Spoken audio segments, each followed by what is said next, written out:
5 ปีผ่านมากระทรวงแรงงานและสวัสดิการสังคมจัดหางานเข้าสู่ตำแหน่งงานภายในและต่างประเทศได้ 369,345 คน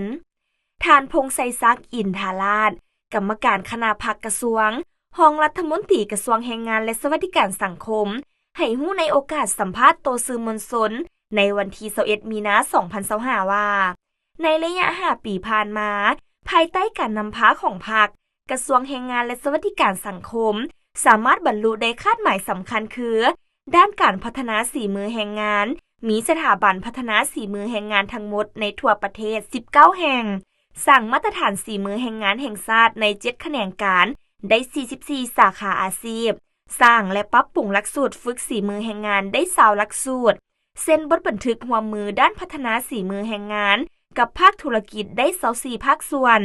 สามารถพัฒนาสีมือแรงงานได้ทั้งหมด 76,331 คนลื่นแผนการ5ปี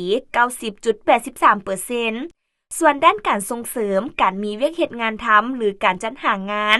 มีจุดบริการจัดหางานได้สร้างตั้งขึ้นอยู่ทุกแขวง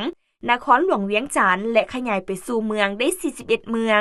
มีวิสาหกิจบริการจัดหางานทั้งหมด48บริษัท5ปีผ่านมาสามารถจัดหาแรงงานเข้าสู่ตำแหน่งงานภายในและต่างประเทศได้ทั้งหมด 369,345 คนหญิง 186,648 คนเฮ็ดให้สามารถรักษาได้อัตราการว่างงานให้อยู่ในระดับบ่เกิน 2% ในแต่ละปี